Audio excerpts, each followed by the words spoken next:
Hello and welcome to this special discussion brought to you by the Sports Podcast Awards. My name is Dylan Pugh and joining me today are two sports broadcasting legends, presenters, producers and live show performers. These guys do it all. First up, we've got Steff Garrero from the Socially Distant Sports Bar, which I would consider as one of the biggest success stories in the UK podcasting scene over the last couple of years. Steff, how are you? I like that. I'm having that for the poster. That's good. Yeah. Good. It's a big day for you today as well, isn't it? Yeah, we got a live stream tonight. So yeah, we did one a while back now, 18 months or so ago. So we're doing a live stream tonight. So it's a long day. I'm kind of top end with this, bottom end with that. Well, thanks for taking the time to join us. I'm sure you've got plenty of prep to do for that. And secondly, we've got Tom Fordyce from the Joe Marler Show, although some of you may recognize his voice from other hits like the Geraint Thomas Cycling Club, or that Peter Crouch podcast, which I guess was the original in the big sports podcast from the UK scene. So, Tom, welcome. How are you doing? Thanks, Dylan. I'm good, thank you. It's nice to be hooking up with Steff as well, because Steff and I have been, we've worked together, we're sort of together, but separate, haven't we, Steff, on lots of similar things. It's really interesting because you were doing sort of BBC Online live match stuff.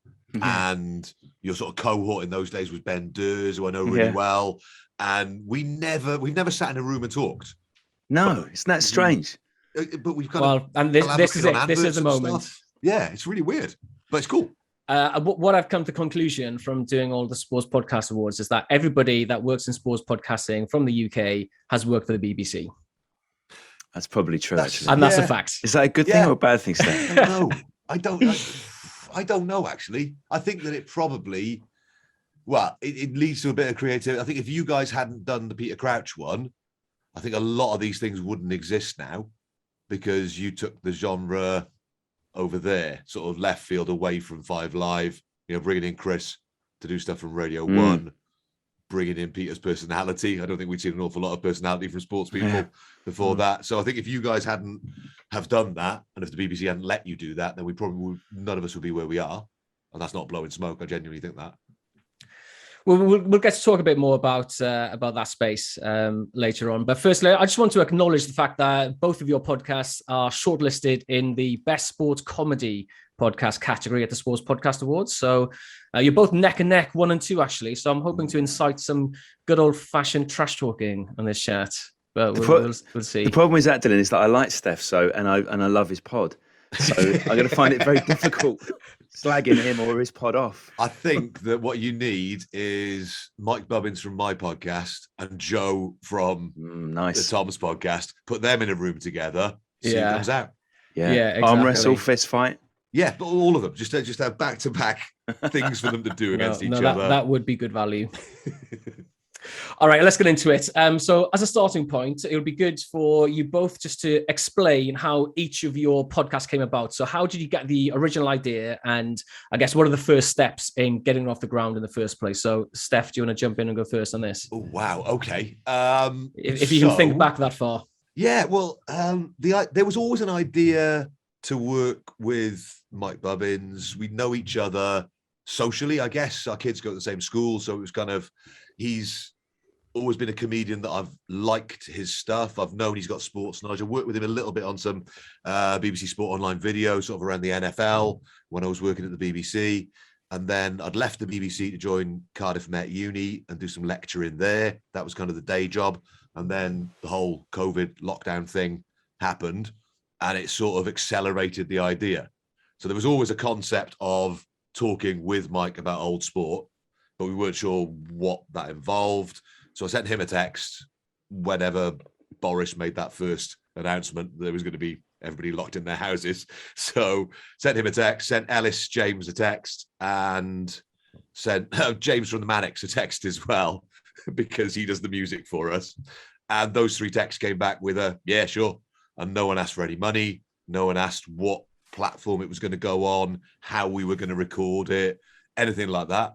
And we just kind of made it happen from there. It was just a bunch of people going, why not, more than anything. Yeah. And I'm sure that text that you sent, every man and his dog sent the same text around lockdown. Let's do a podcast, because there was a lot that launched during lockdown, wasn't it? Tom, how about you then? What was the process for you with the Joe Marler show in particular?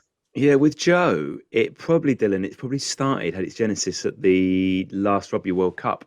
So my gig for the BBC there, I was sort of Five Lives man inside the England camp, or not so much inside, on the fringes of. So what would tend to happen is that you would be given a couple of players to speak to every day as part of the media rounds. And your heart would either jump or sink as you saw the players coming towards you, because you were either going to have a really fun 5-10 minutes or possibly a less fun 5-10 minutes. And the conversation that I had with Joe wasn't even a 5 or 10 minutes. It went on for about 40 minutes. And it was everything that I've come now to know about Joe. And it was random, weird, funny. It just went all over the place. And that was the point when I started thinking, there's definitely a pod in Joe. And then a few months later, when the World Cup was done and dusted, we got together and we just knew that there are so many rugby pods out there. Was there any point in doing another rugby pod? And also, Joe's whole world is rugby. And what he's interested in is the stuff that he hasn't learnt about in life, because he came through the academy at Quins. And was obviously in the international setup quite young. So there's all this stuff out there he doesn't know about. And it was almost to a flip of that classic pod thing, which is famous person interviews famous person. We thought, actually, a lot of those pods get quite boring after a bit because we've heard these people. What if we spoke to all these fascinating, interesting people that you've never heard of?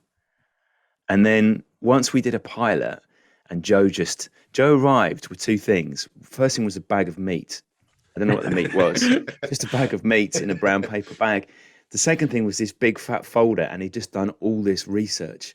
Oh, wow. And we thought, this doesn't generally happen with sports people. And his research was quite random and very Joe-based as well. So it actually happened quite easily. It was one of those shows. So the producer is a guy called Steve Jones, who I'm sure Steph knows, who was a bit of a producer genius, used to work with us at the BBC as well.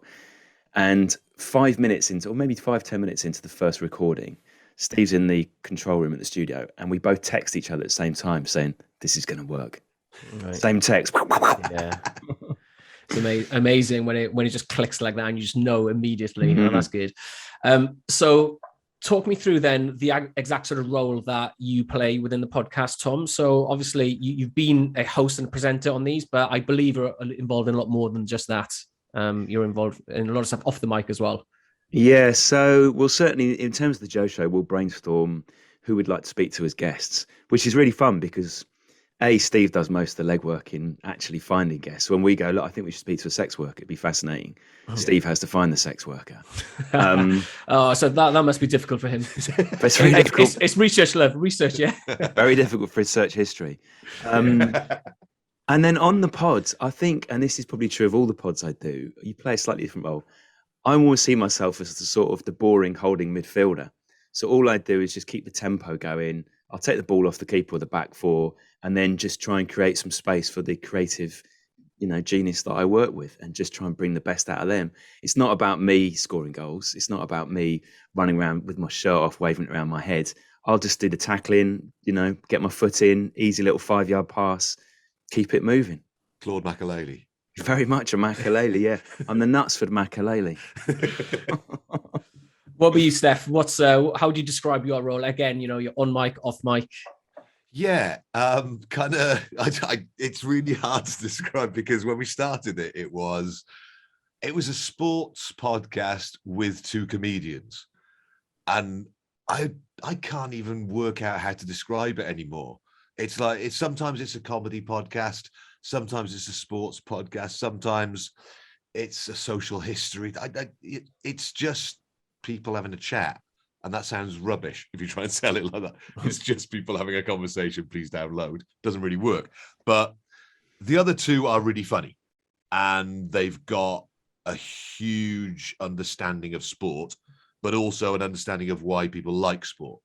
So it's not necessarily the nuts and bolts. Sometimes it is. Sometimes it's, what did we talk about? Yes, we did a recording yesterday and we spent ages talking about the way that Alex Ferguson changed from a 4-4-2 to a 4-3-3, which isn't our kind of thing normally, but we just kind of got bogged down in that and then started talking about how kids understand tactics a lot more because of computer games, and it just goes off on wherever the conversation goes.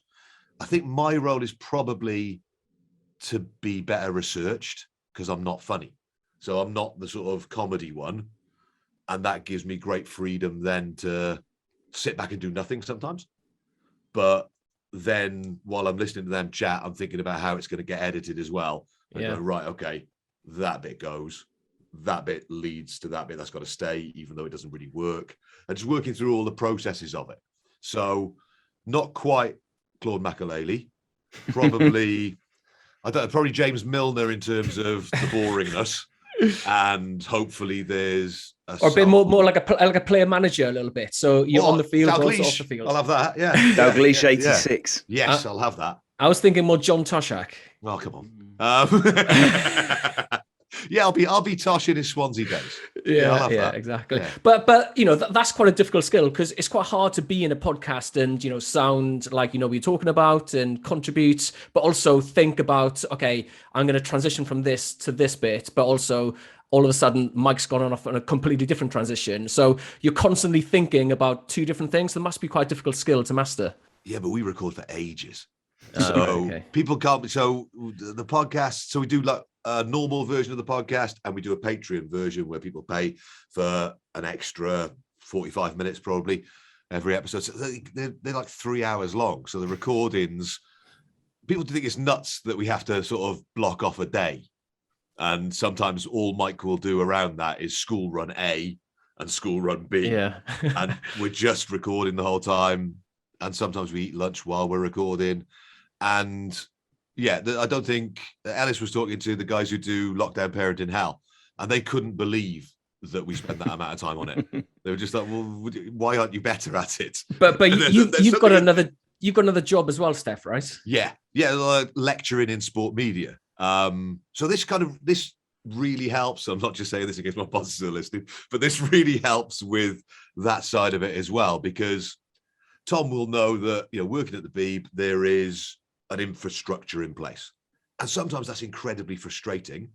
And sometimes you want to just go, this will work. But other times, the promotional side of what you make, someone else is doing.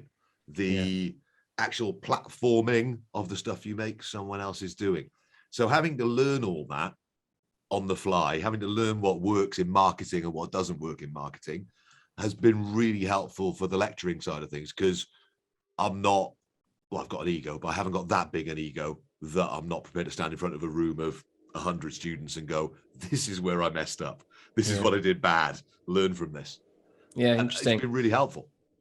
And so, Tom, from your perspective, so you guys founded the Crowd Network last year, perhaps? Lost track of time now. September 2020 we launched, yeah. Oh, was it? Okay, wow.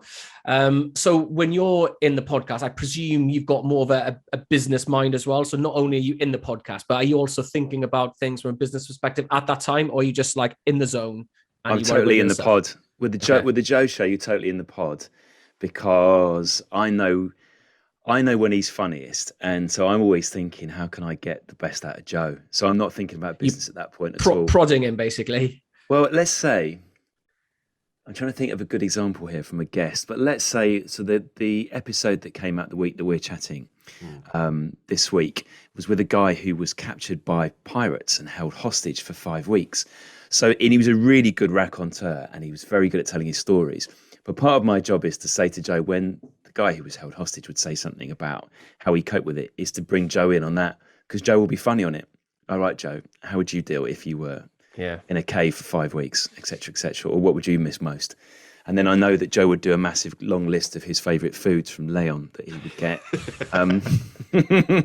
So yeah, I tend to be right in the pod, actually, and I think that's true of all the ones with the Geraint Thomas one as well, which is obviously it's not serious, but it's not a comedy pod. With that one, my role is thinking, because Geraint's got such insight to give us lot as listeners who are the amateur cyclists. It's just thinking, right, G, how can you take us into your world? How can you tell us all the stuff that is in your head that we want to know? So from your perspective, how much prep goes into each of those episodes? It's down to you to sort of lead the way and move from A to B as part of each particular episode, but how much prep goes into that? Yeah, a lot of prep.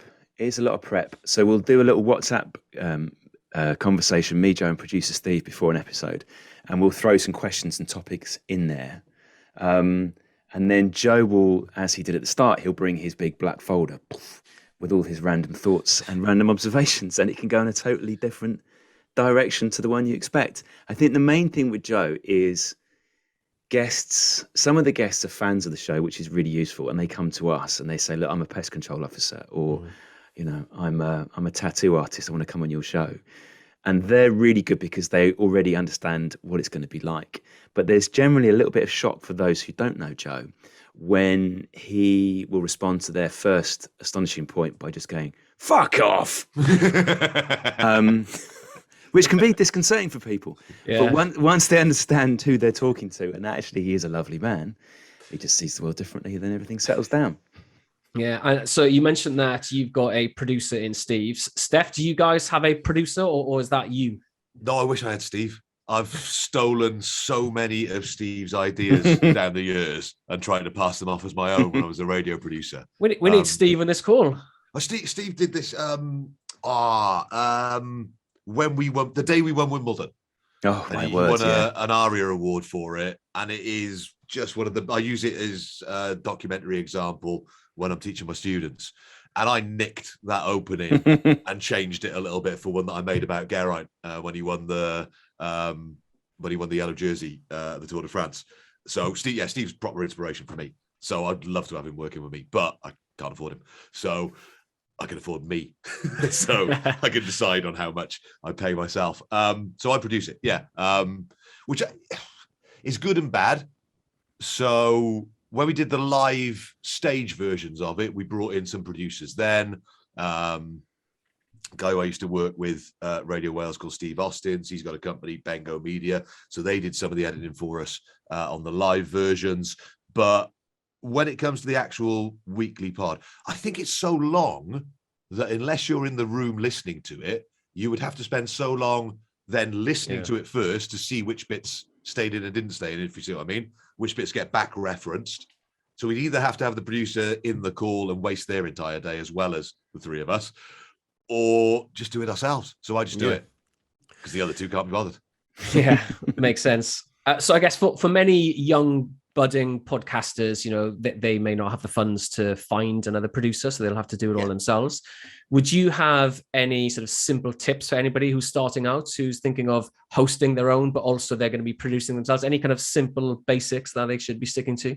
I think you just got to break it up. So don't sit there and do the whole edit in one go, because you'll get exhausted and it won't be very good.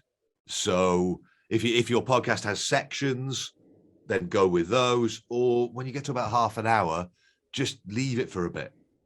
Just go away, do something else, have lunch, chill out for a bit, because it's not a hard process because people have real jobs. So sitting in front of a computer and editing waveforms isn't hard work.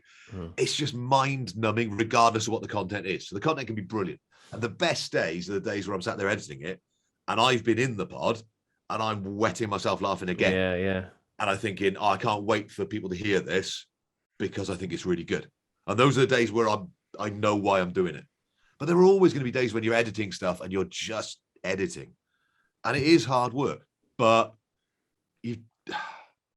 you get to do the bit that makes it better than what it was like.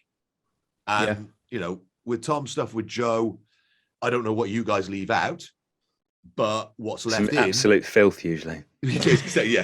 Something horrendous that keeps Joe employed by Harlequins. But that sort of stuff, you guys know what hasn't gone in, and I just hear the end product, and I love the end product. So you guys are doing your job right. Do you know what I mean? So it's that process of, right, what do I take out? Even if I think it's good, it doesn't quite work. That's got to go. You got to shelve it. Yeah, got it. To be honest. Yeah, makes sense. So you both reference working with talent, whether it's Mike and Ellis or whether it's with Joe. I mean, I listen to both your podcasts and I can understand the kind of characters we're talking about here. As fun as they are, there must be some challenges from your perspective as the person that's kind of leading, driving the car kind of thing. There must be some challenges in working with characters like Joe and perhaps Mike in particular. I think it's interesting you use the phrase driving the car, because I think part of it is not letting them know you're driving the car. Yeah. Part of it is making them not necessarily think that they're driving the car, or just letting them think that the car's driving itself, to really overdo the analogy. But yeah, I think that's part of the skill set. I don't know. What do you think, Tom? Yeah, I think maybe it's slightly different with Joe, because obviously Mike and Ellis were used to studios and used to mics. Joe wasn't, and Joe's experience of mics were straightforward press interviews, which are obviously totally different to the pod. So a lot of it is just making him feel really relaxed and comfortable, so he can be himself. And also with Joe, because of his personality and some of the stuff that he has gone through, it's about trust. It's all about trust, because he doesn't trust people easily. So it's him knowing he can trust me and Steve, that we're not going to stitch him up, that we're on his side, that if he doesn't like something, or if he reflects on the fact that he said something, how can I put this? Here, there is an edit, one of those edits that Steph referred to, which involves a story about the Spice Girls song "To Become One" and what Joe and his wife Daisy may or may not have done. Who knows? While that song was on, and the world will never know, Dylan, because he trusted Steve to take out that very graphic reference, and know that it would never see the light of day. So I think with Joe, it's a lot of it is trust. It's he trusts us now, which is good, and I'm glad he does.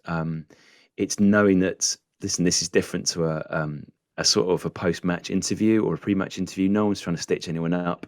This is about bringing out the best of him.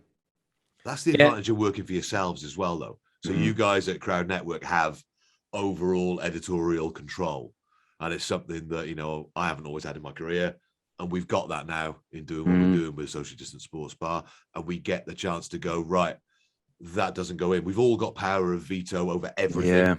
So whether that's like merchandise or whether it's where we do live shows, whatever it might be, if one of us goes nut, then it doesn't happen.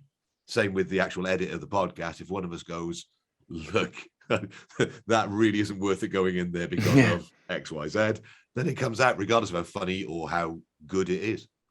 Yeah, I think it's quite interesting. You mentioned, Tom, with Joe, you know, he comes across as someone who probably just rocks up, zero prep, and just goes with the flow and freestyles it. But it's interesting you mentioned how researched he is and how prepared he is coming in. And I guess that shows from his background, from a sports perspective, with that discipline and being prepared and professionalism, that he, even though he's not that experienced with using a mic and being on a podcast, but he brings that professionalism and discipline from his sports days into the podcast studio. So that's quite interesting. I guess there's a lot of sports people who do actually transfer quite well into podcasts. So I guess to transition onto that question, why do you think, Tom, that sports people in general, traditionally it was the ex-sports person, but now there's a lot more current sports people. Why do you think they're so interesting and so right for podcasting, or maybe podcasting so right for them?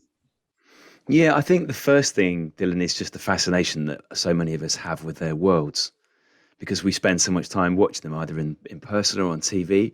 So they are the gatekeepers to that world. So if you can find a sports person who can talk in a way that makes sense to us and take us inside those worlds, then it hadn't really been done, I don't think, in sport in a lot of ways. I mean, that's certainly what we've tried to do with the whole Crouch Pod and the books that preceded it. Was there's all this tactical analysis out there that you can find, but no one had actually said what happens on the team bus, like who decides who sits where. You know, just these little things. So, and I think the other thing, just to return to an earlier point you were making with Steph, why do some sports people work? And also, if people are thinking about starting their own pod, how should they do it, or what matters? It's the whole interesting thing. So, if we're fascinated in that topic, it works. For the sports person doing their pod, if they are loving what they're doing, they do the prep. If it's a chore, if it's just, right, I'm going to earn X amount of money to do this, it generally doesn't work. Because pods now need to develop an audience over time, so they need to be long-term projects. There's no point in doing like a 12-episode run, because a good pod becomes part of people's weekly life, and they look forward to that release day. And they, you know, the things they do while listening to the pod, it might be a drive to work, or it might be going to the gym, but it becomes a big part of their life. So you have to keep the person fascinated, interested in what they do, and that's why Joe does the research, not because he feels he has to. And I don't actually think it's because he is a a sports person used to prepping for big games. I think it's because he's really into the pod, and he loves the fact that he can sit down with a stunt woman or a trauma surgeon or any of these other strange jobs that we meet. He's really interested in these people, and that's why he does the prep. Oh, good. Okay, so I want to move on to the marketing side. One of the biggest challenges that we hear from the podcast community is around discoverability, just getting people to be aware that your podcast exists in the first place. Obviously, you guys have got very well-known podcasts these days, but that is a major challenge for many people in the podcast community. So from a marketing tips perspective, let me ask you guys, are there kind of, simple tips that people should follow? Is there a blueprint to follow? Tom, you've obviously done this a few times across multiple different podcasts. Is there a go-to blueprint for marketing your podcast? I think the magic word is community. I'm sure Steph would agree with this. Yeah, I like that. Because you can't think of your listeners as just this disparate group. If you've done a really good job on a pod, then there's just this collective warmth around the pod. And we always said this with Crouch. It was almost like you became friends. If you were a listener, you became friends with people you'd never met and you never would meet. But you all listened to the same thing every week, and you all were part of this. A lot of in-jokes on pods, aren't there, in a good way? And I think if you can build that community, that's the start of everything else. And obviously, Steph, you guys did this brilliantly on Patreon right from the start, and you've got that love from your listeners where, it's more than just a podcast, isn't it? That was fascinating because... So the Patreon side of things, people sort of subscribe, they pay us a monthly amount of money to help us kind of keep making the content, and they get extra content as a result of that.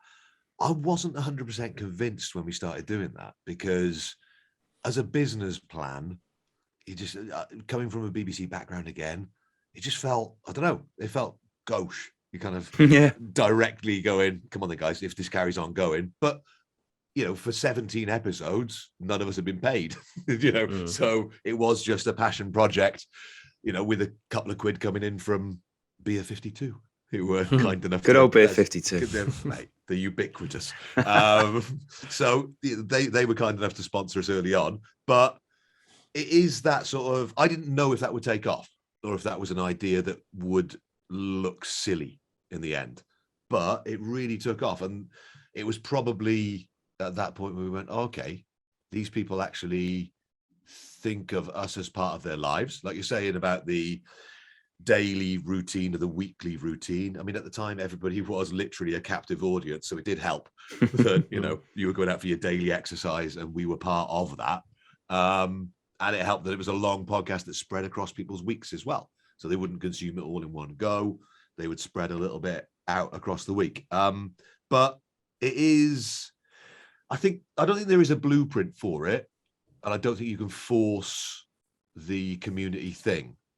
It's about the stuff that Tom was talking about when it comes to people being into the pod who are making it.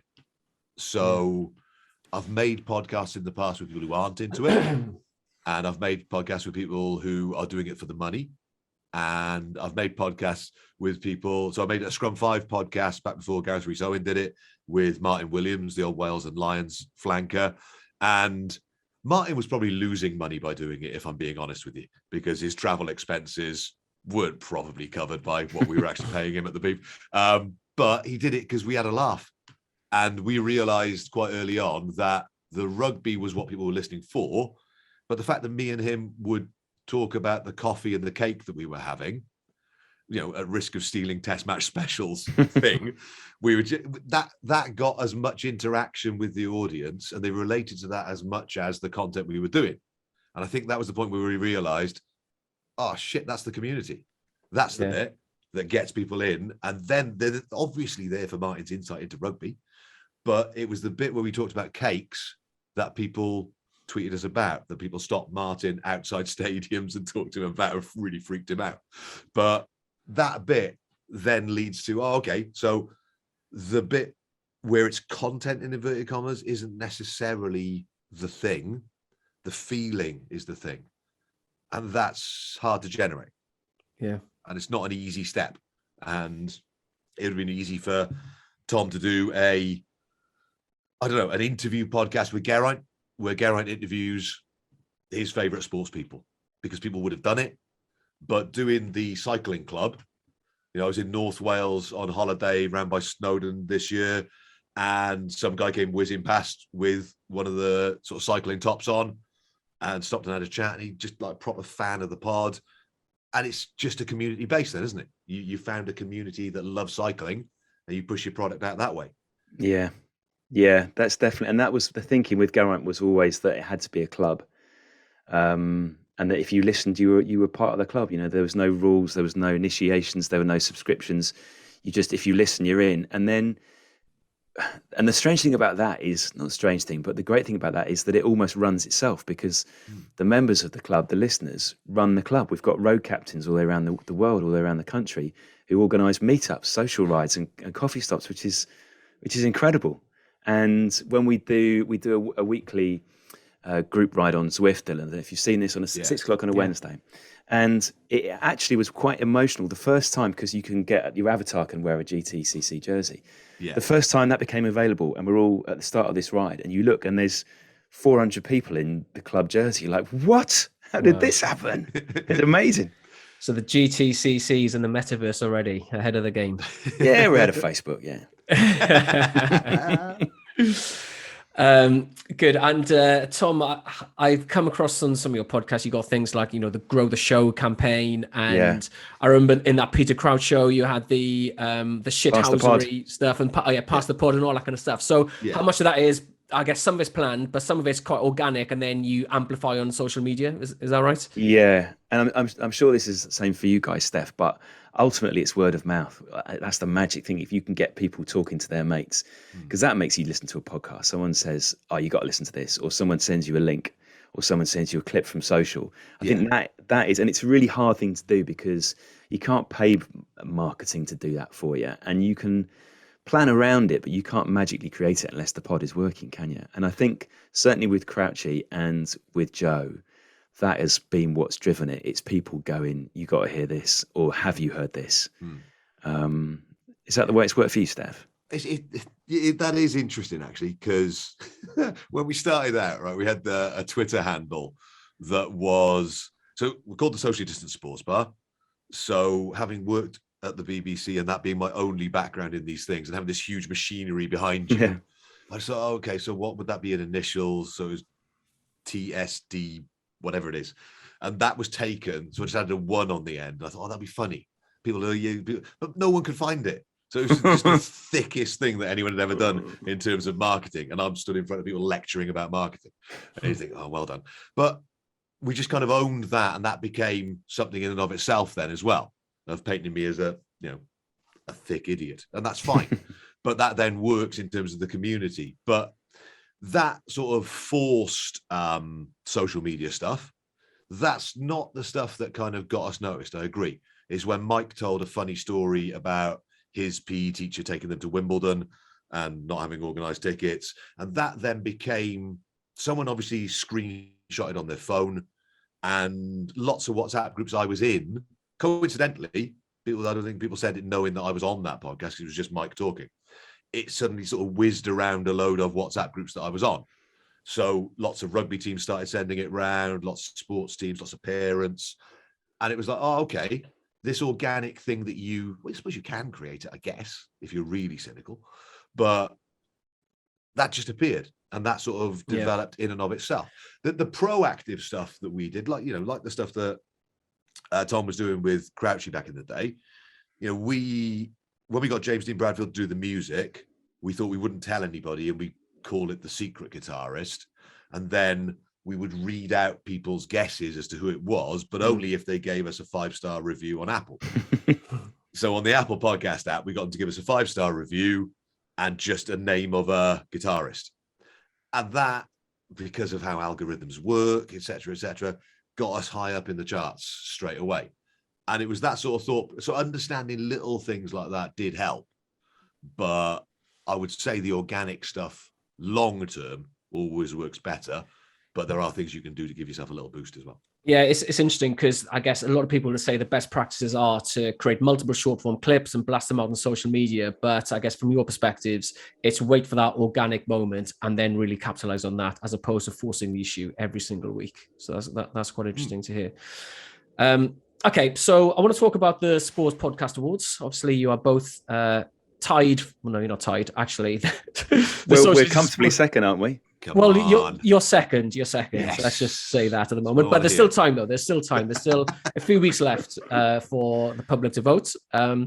So I just want to ask you guys a question. What's it been like for you guys to enter the podcast awards? Why do you think it's important to have a sports podcast awards? And do you think it's important for the sports podcasting community to have an award? So who wants to say some good things about us? Well, I tell you what, because this is a bit of a rant I've gone on at different award ceremonies where I've failed to win anything. Couple of beers in. Couple of beers in, yeah. One elbow on the bar, the other finger's gesticulating. I think people traditionally have looked down their nose at sport. As in, if you work in sport, it's not as serious, it's not as meaningful. And actually, I would argue the opposite. I think sport touches people's lives in a way that a lot of other things don't. And the feeling people get when they're watching sport with their friends, or if they're in a stadium, or that collective sense you get if your team or your nation is progressing through a competition, I don't think it's really hard to capture that in any other cultural way. So that's the first thing. The other thing, just on the sort of comedy thing, and maybe this is because when I did the books with Crouchy, we did really well with sales, and we never won a single award. We'd been nominated for all these awards, and we never won any. And it obviously irritated me. But it was almost like it was really easy being funny, or really easy creating something that made people laugh. And it was much easier doing that rather than creating something that made people upset or, I don't know. What do you think, Steph? It's almost like... Well, this might be it. This might be a moment. Your awards, Dylan, basically have stopped me ranting at other awards ceremonies. Well, that's good. Because, yeah, I saw Chris, who you did the Peter Crouch podcast with at the Arias a few years ago. Yeah, when you beat us into second place, didn't you? Yeah, so I feel bad. Yeah. No, don't feel bad. I mean, I was made to feel more bad because obviously the topic of your award-winning excellent pod was Geraint, yeah. Obviously. and it contained loads of your commentary as well. Yeah, so I was criticised by my own pod for your pod beating our pod. Good stuff, man. But I agree entirely because, right, so take that as an example.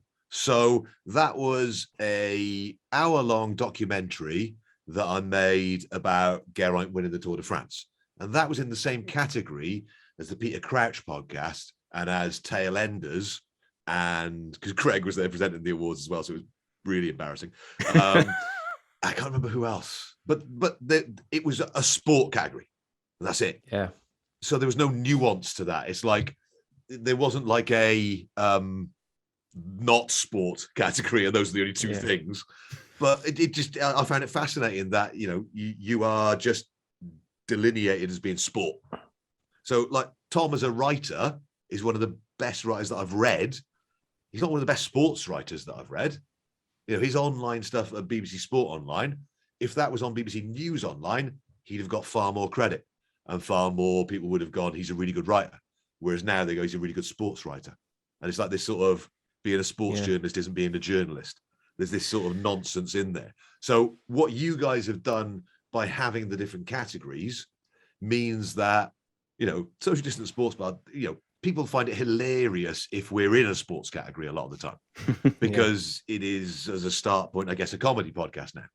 But then if we're in a comedy podcast, because we're called the Social Distance Sports Bar, people don't vote for us or people don't nominate us because they go, well, it's a sports podcast, isn't it? I'm not interested in that. That can't be funny.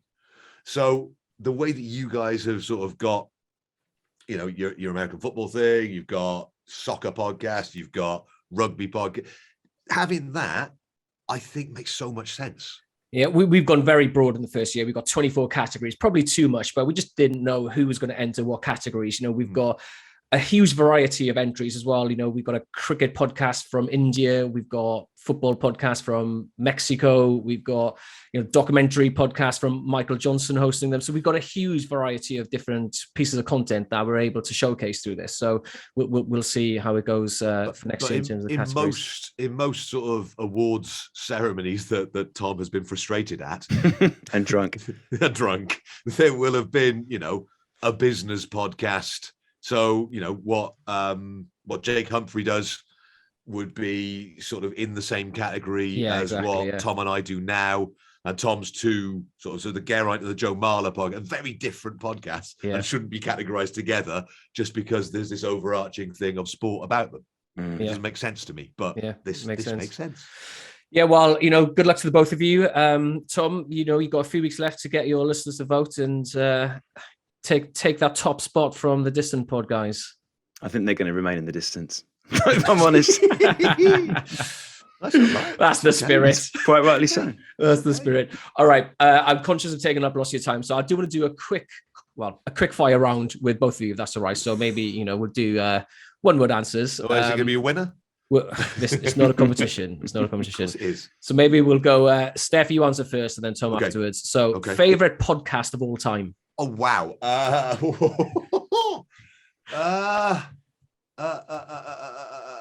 I think Adam Buxton.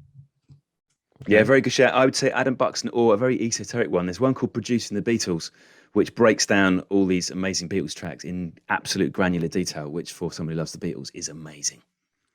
Okay. This could be a controversial one next one. Favorite podcasting platform as a listener? What do you listen to your podcast on? I'm trying to think if we got deals with anybody. We used to be Apple, is now Spotify. Apple on my phone for me. Okay. Your dream podcast guest? I know, Steph, you don't have guests on your podcast, but who would fit? Who would work? I think Marler. I think we should actually. Yeah. And I know the person to talk to about that. Yeah. He'd work on this. Tom, dream podcast guest. So I do another podcast called We Didn't Start the Fire, which is a history podcast based on the Billy Joel smash hits, which makes no sense until you hear it. We have got a lyric coming up, which is British Beatlemania, and I would love it if Paul McCartney came on for that one. Yes, please. I'd love it if Paul McCartney came on the Joe Marler show, if I'm honest. Yeah, you can come on any of the pods. I don't mind. We'll squeeze him on Geraint somehow if we have to. That would be gold if he did. Okay, favorite pre or mid podcast snack? I presume, Steph, for you're having meals because it drags on for so long. But yeah, absolutely. Yeah, we have full lunch times. It's like being at school sometimes. What's your go-to snack then, pre or mid? Do you know what? These days it is a bottle of Huel, who don't sponsor us, disappointingly. Right. But yeah, a bottle of the Huel kind of keeps me going. Okay. Tom? I would say generally it's quite a strong coffee because we tend to record, the Joe Show, we tend to record 3 in a day, which works. The Crouch Pod, we used to just sit in the pub. Well, we just sit in the pub and drink for a number of hours. So it would be some sort of bar snack served with your beverage. But with the Joe Show, usually a strong coffee. Very sensible. Okay, I think we will wrap it up there. So, Steph and Tom, thanks so much for your time and your insights. Hopefully, the listeners found that useful and interesting. And best of luck to the both of you in the sports comedy category of the Sports Podcast Awards. As a reminder to everybody, you can listen to all the entries and vote across all the categories at sportspodcastawards.com. There's also playlists with all the entries across all the categories on Spotify. Just search for Sports Podcast Awards. Voting ends on March the 6th, and the winner's ceremony will be broadcast on March the 31st. So please check the website and follow us on socials to find out some more information on that. Until then, goodbye.